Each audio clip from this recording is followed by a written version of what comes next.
Olá, sou Cláudia Sena, eu sou responsável aqui pelo canal AluPsi e a nossa proposta é estudar livros de terapia cognitiva comportamental e também de neuropsicologia. Há mais um capítulo do livro Manual de Avaliação Neuropsicológica, a Prática da Testagem Cognitiva, de Eliane Correia, Kênia Repiso, Valéria Trunkli e Bruna Tunietti. Este livro a gente vai encerrar hoje o capítulo 5 e vamos para o Dalgalarrondo para a gente falar sobre funções e depois a gente retoma nesse livro para a gente falar sobre alguns instrumentos, alguns testes. Então, a base desse livro a gente vai estar concluindo hoje. Se você está chegando aqui no canal, deixa seu like, compartilha esse vídeo, o canal precisa da tua ajuda para crescer.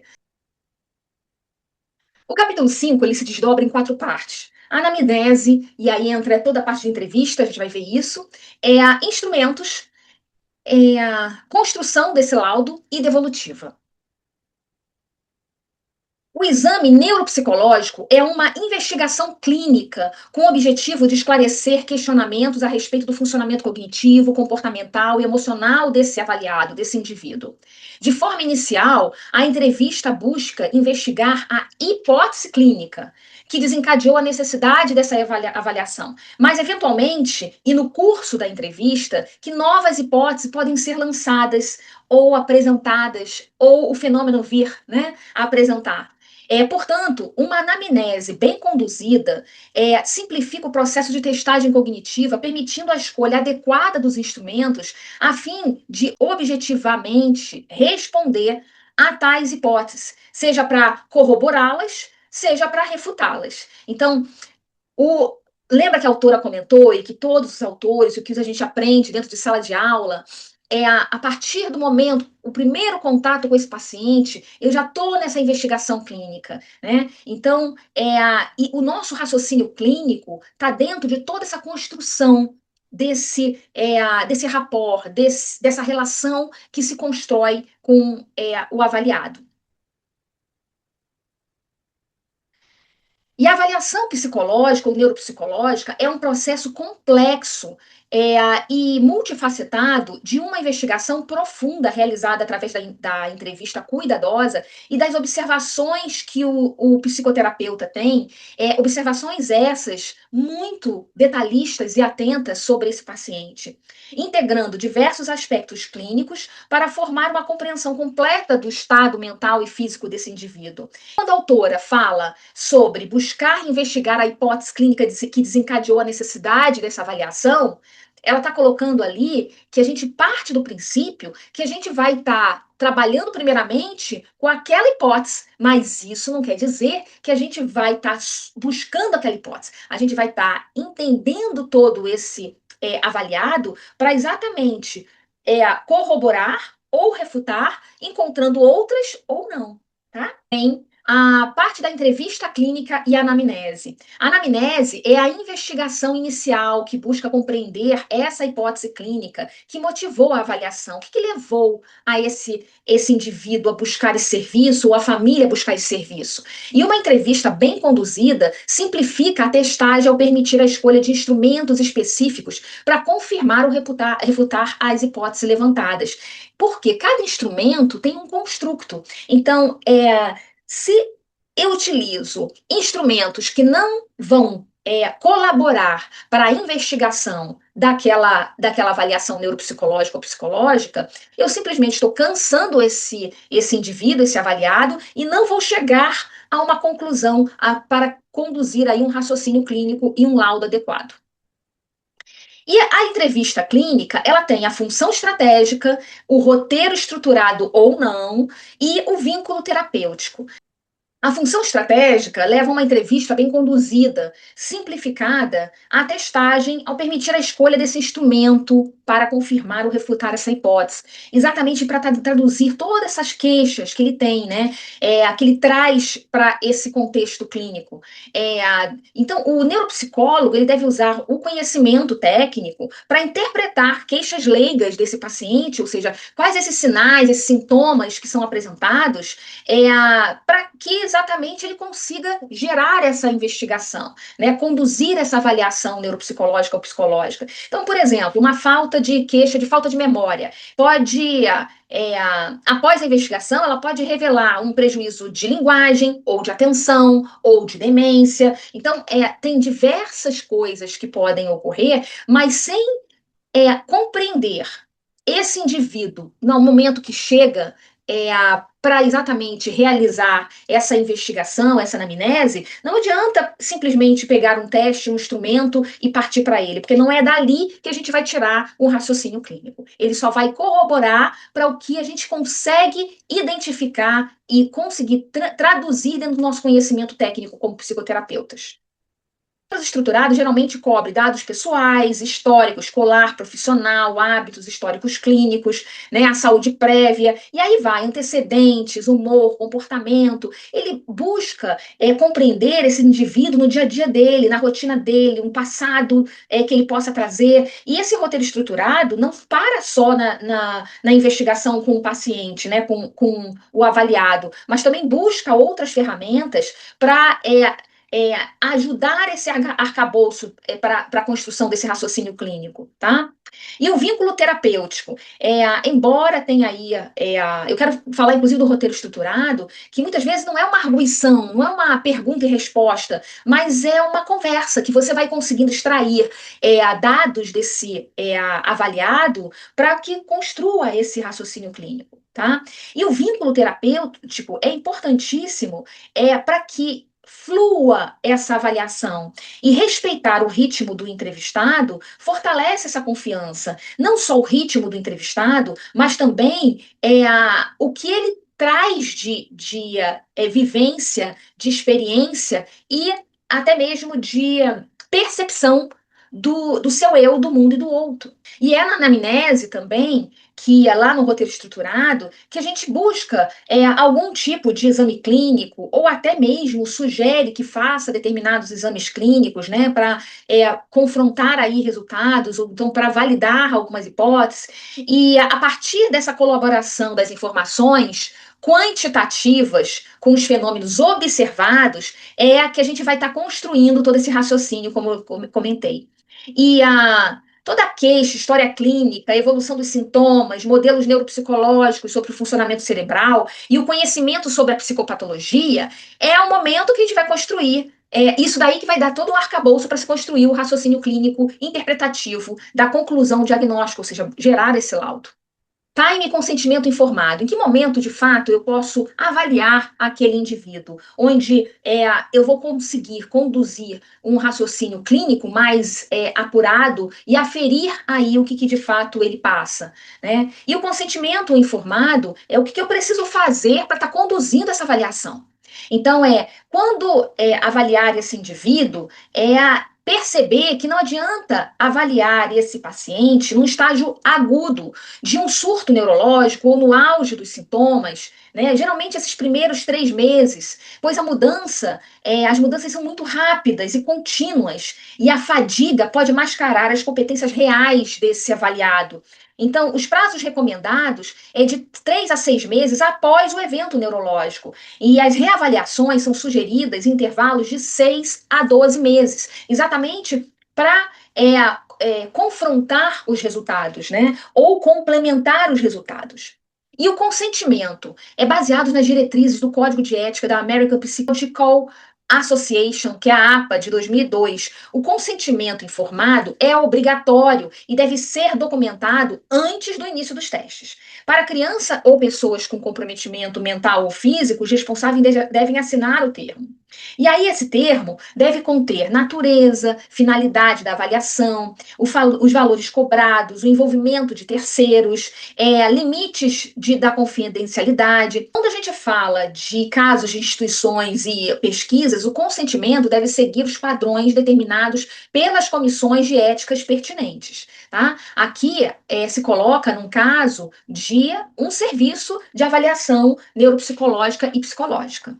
E a gente vai falar sobre especificamente a anamnese infantil, que é mais delicada, cuidadosa, bem específica, né? Porque esse sujeito não tem ainda propriedades para ser, por falar por si e ser dono de si. Então, é o responsável familiar ou os pais. A entrevista com criança exige um olhar focado na dinâmica familiar, ou seja, esse sujeito ele está inserido num contexto onde ele se espelha dentro desse contexto, onde ele vivencia esse contexto. Ele ainda não tem autonomia de refutar ou de extrair ou de sair. Ele está nesse convívio. E os responsáveis chegam frequentemente ansiosos e drenados, cansados pela demanda da criança, né? Então, primeiro é acolher os pais. Primeiro de tudo é ter acolhimento desse responsável, porque reconhecer o estado emocional desse responsável é começar a abrir esse rapport, a ter essa confiança, estabelecer essa confiança, pois o contexto familiar pode retroalimentar a condição dele permanecer ali e favorecer ou não essa avaliação neuropsicológica. O histórico geral, investigar esses dados pessoais, históricos escolares, profissionais, tanto da criança quanto também dos responsáveis, porque é diante dessa investigação que é a anamnese, né, que começa a se perceber alguns desvios ou então alguns fatores que de fato são pontos positivos que favorecem ou outros pontos que desfavorecem exatamente esse desenvolvimento desse indivíduo, dessa criança. O desenvolvimento em si. Então, é entender esse histórico gestacional, esse desenvolvimento neuropsicomotor, as queixas pedagógicas, essa questão de relação parental, entender essa criança dentro do contexto escolar, né, avaliar esse ambiente, como que ela se porta, como ela tem essa troca, como que é essa aprendizagem dela.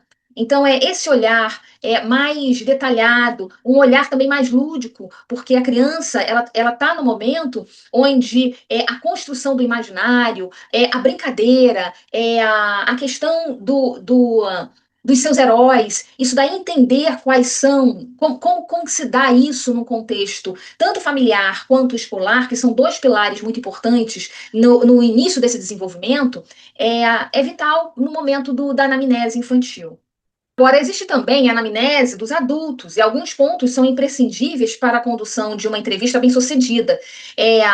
E aí, conceder uma breve fala espontânea é importante para que o paciente seja acolhido, para que ele mostre de fato se existe esse equilíbrio, né? E para ele perceber que a gente ali está numa escuta com o paciente, com ele, e esse direcionamento da entrevista de acordo com uma grande conversa o grande diferencial do psicoterapeuta no momento que ele vai fazer essa investigação. Então, não adianta deixar apenas o paciente falar, não adianta deixar, caso necessite aí de um acompanhamento, o acompanhante somente falar. É uma questão de trocas, de interromper sutilmente, de pedir permissão para saber um pouco mais sobre o assunto, de entender que ali eu já foi compreendido e gostaria de saber tal tópicos. E aí, com isso, você vai direcionando essa entrevista como se fosse uma grande conversa, um grande bate-papo. É, e se mostrar atento à narrativa do paciente, respeitando as crenças e culturas, dentro desse contato físico-visual, e chamá-lo pelo nome, isso daí começa, de fato, a criar esse rapport, criar essa empatia de relação. A seleção dos instrumentos exige profundo conhecimento técnico sobre o que cada teste se propõe a medir e para quem ele foi validado, né? Quando a gente fala o que se propõe a medir, é exatamente se o que a gente busca, os construtos que a gente busca, a gente consegue aferir naquele teste, né, naqueles testes. E lembrando que não é um teste, é um conjunto de testes que a todo momento eu reforço, que a gente vai trazer aqui o raciocínio clínico. E para quem ele foi validado? Então, tem que se entender para que tipo de público que ele está direcionado. Também tem que se entender se ele está dentro do prazo, né, para ser aplicado. Porque lembra quando a gente viu lá no início. Então, lembra quando a gente comentou sobre o SATESPC, que os instrumentos eles têm toda uma norma a ser seguida, inclusive uma padronização de aplicação, né? Que eles têm aí uma validade de 15 anos para que eles sejam reavaliados. e pela SATEPSI.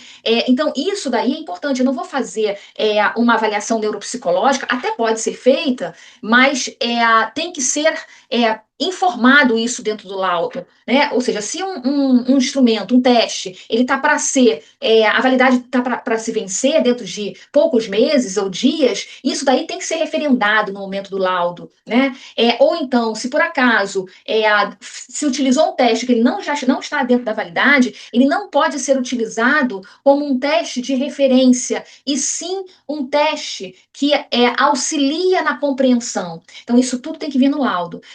Então, a seleção dos instrumentos, elas vão aí colaborar exatamente com o raciocínio clínico. O protocolo deve responder diretamente às perguntas levantadas na anamnese. Se a queixa é de memória, o protocolo deve cobrir diferentes tipos de memórias e funções relacionadas com a atenção. As variáveis do paciente, considerar cuidadosamente e rigorosamente a idade, a escolaridade desse indivíduo. O uso de um teste sem normas adequadas invalida o resultado quantitativo, né? As limitações sensoriais, avaliar dificuldades visuais, auditivas, motoras que impeçam a execução de um teste específico. É importante ter essa validação prévia para que isso daí, qualquer tipo de dificuldade, não resulte num falso diagnóstico, né? Num falso déficit cognitivo. E a ordem de aplicação, considerar o nível de fadiga e esforço cognitivo desse avaliado é importante também, porque no momento que se insere os testes que exigem mais concentração, eles devem ser aplicados no início da sessão, porque ao longo da testagem, o indivíduo também se fica cansado, como também o psicoterapeuta. É importante falar isso, tá? Então, eu faço anamnese com esse indivíduo, entendendo exatamente toda essa parte de dados históricos, queixas, para que se monte exatamente esse objetivo da avaliação, que é a hipótese diagnóstica, o que levou esse sujeito até ali. Para, diante disso, estar escolhendo testes cognitivos dentro do construto que são necessários medir. E essa correção dos testes, a interpretação quantitativa e qualitativa, elas vêm colaborar, ou seja, confirmar essa hipótese ou refutar essa hipótese. Se por acaso elas confirmam essa hipótese, ali existe um laudo e uma devolutiva. Se elas refutam essa hipótese, eu tenho que ir lá novamente no objeto dessa avaliação e começar a construir novamente essa avaliação. Porque ficou alguma coisa para trás, eu não percebi alguma coisa, ou então houve uma falha no processo. As autoras também colocam que a avaliação neuropsicológica, ela se estende em áreas tradicionalmente relacionadas com neurologia, psiquiatria, geriatria, pediatria, e também outras cujas relações se mostram mais recentes e mais frequentes em ambientes institucionais e de pesquisas, como reumatologia, endocrinologia, oftalmologia, infectologia, hepatologia. A observação clínica das verbalizações, gestos, hábitos, tom de voz, humor, afeto, elas oferecem informações acerca do estilo de vida e ajustamento comportamental desse paciente. E, eventualmente, da dinâmica familiar, na presença de familiares em uma entrevista. Já a observação clínica da produção do paciente na testagem formal, no que tange a reação ao avaliador, às regras propostas, a sua autopercepção do desempenho, a flutuação atencional, as perseverações de respostas, de comportamentos, natureza e consistência dos erros, pode ser decisiva na interpretação dos resultados quantitativos obtidos. Então, todo o contexto precisa ser avaliado. E aí existem protocolos fixos e protocolos flexíveis. São as duas principais abordagens de montagem de protocolos no Brasil. Os fixos utilizam conjuntos fixos de testes para todos os pacientes, é uma bateria, né? Então, é o VISC, o NEPSI. Então, o que é vantajoso nisso? É permitir comparação sistemática completa. E as desvantagens podem ser excessivamente longos, cansativos. Já o protocolos flexíveis seleciona testes específicos de diferentes autores para investigar queixas particulares. Então, a vantagem, eles são mais focados e geralmente mais curtos. A desvantagem é que exige maior expertise do profissional para garantir que nenhuma função importante foi deixada de lado e que os testes conversam entre si. Então, montar uma bateria de testes onde consiga identificar a hipótese, né, se existe ou se não existe, é um desafio. Por isso que muito se usam a bateria de protocolos fixos. As autoras trazem que, de modo prático, as escolhas dos instrumentos devem considerar idade, sexo, escolaridade, tipo de escola, região de procedência, ocupação, entre outras variáveis sociodemográficas importantes na interpretação dos resultados. Por isso, ressalta-se a importância do estudo de manuais técnicos dos testes psicológicos e neuropsicológicos, bem como também estudos de artigos que vêm a falar que, de fato, determinados testes, eles colaboram para a investigação. Os testes, tarefas pré-selecionadas, devem contemplar os domínios cognitivos, ressaltando-se, por exemplo, que a memória, a linguagem, a atenção e as funções executivas são amplamente subdivididas, sendo necessária a escolha de instrumentos que abranjam ampla gama de funções em suas subdivisões. Então, novamente, montar por si só uma bateria de teste é extremamente complexo, mas é possível de ser feito.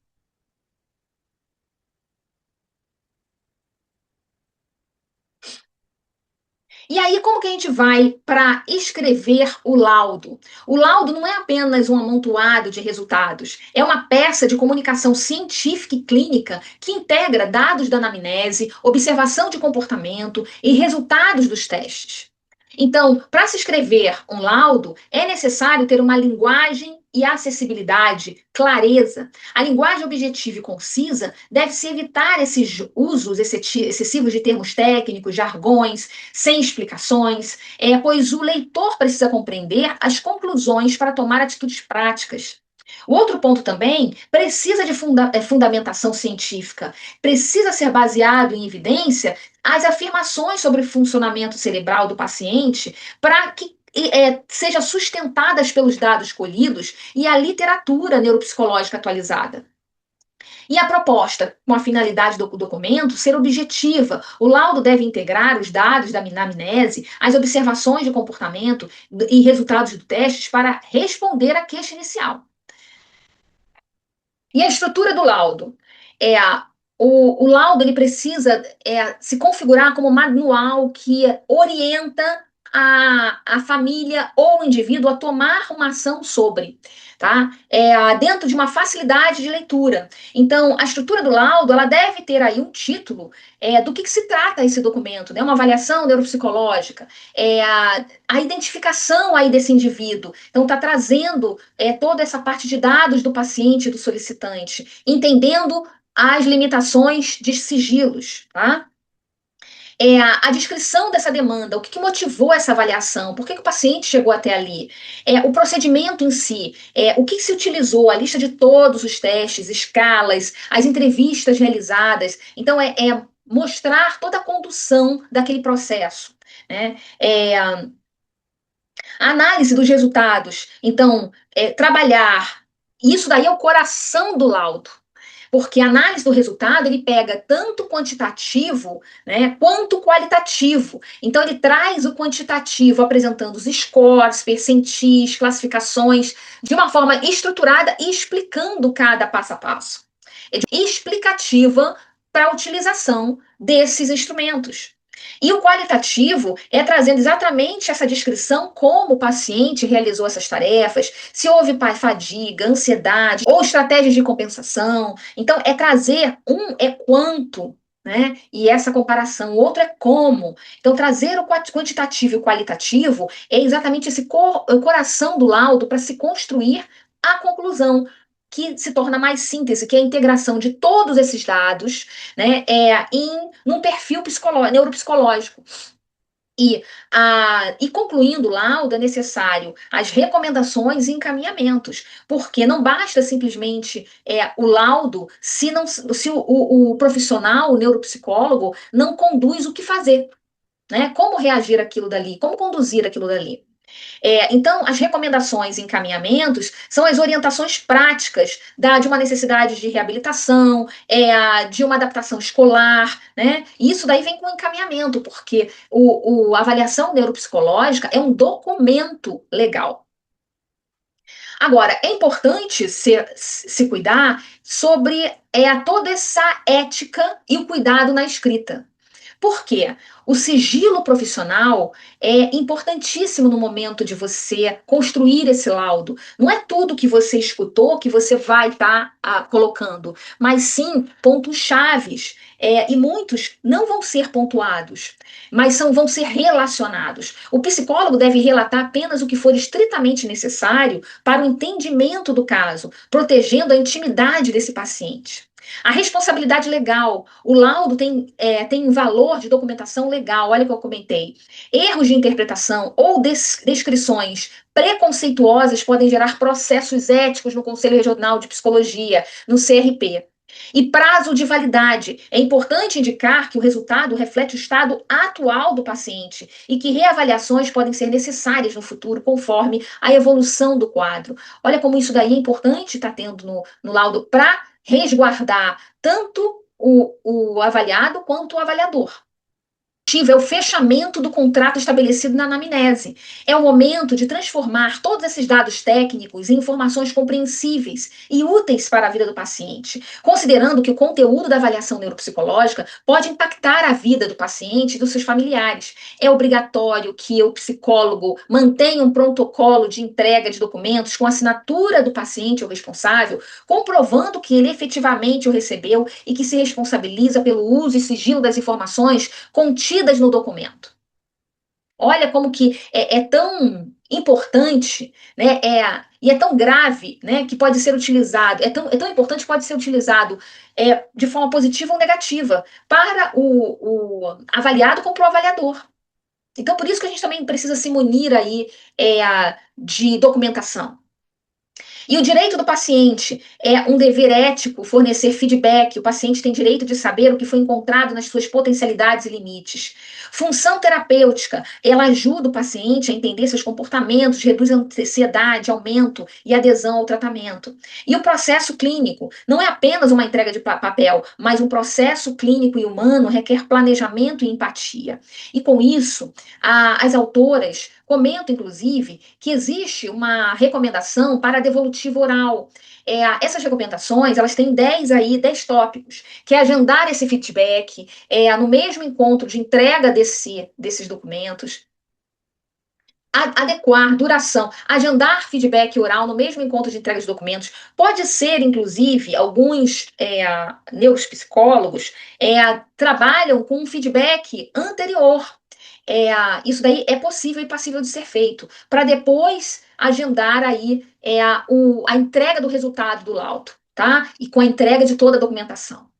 Adequar a duração do encontro conforme necessidade apresentada. Então, não adianta ser um encontro rápido se tem um contexto complexo, né? Explicar o que foi realizado nas sessões. Ali tem que ter toda a paciência de explicar para o outro, na linguagem do outro, na compreensão do outro, tá? O que foi passado, o que ocorreu. Esclarecer as funções avaliativas e sua relevância em relação às queixas. Então, ele trouxe ali a queixa e o que foi avaliado em cima disso para refutar ou para corroborar, ou contextualizar os resultados nas queixas, sempre que for possível fazendo associação com a rotina do paciente. Então, mostrar, fazer uma associação, o que ele passa e o que reflete de sinais e sintomas. Verifique se houve. Fornecer diagnóstico, esclarecendo os critérios e marcadores utilizados. Verificar se houve compreensão das informações apresentadas. Ou seja, precisa ter esse espaço para o responsável e para o paciente perguntar se tem alguma dúvida, para que ele esclareça bem todo aquele processo, para que ele compreenda todo aquele processo. Orientar recomendações e encaminhamentos e recomendar serviços e instituições para segmento das recomendações e acolher e orientar de modo efetivo. Eu ali não sou um repórter, eu sou ali uma pessoa que está acolhendo a outra. Então, eu ali não sou a pessoa que sabe tudo, eu ali sou uma pessoa que consegui enxergar um diagnóstico dentro de um contexto técnico. Então, se colocar nesse nível é acolhimento. E para a gente E para finalizar, o planejamento da devolutiva deve ter uma linguagem adaptativa, ajustar a fala ao nível de compreensão do interlocutor. Para crianças, para crianças, usar linguagem lúdica; para adultos leigos, evitar termos técnicos sem explicação.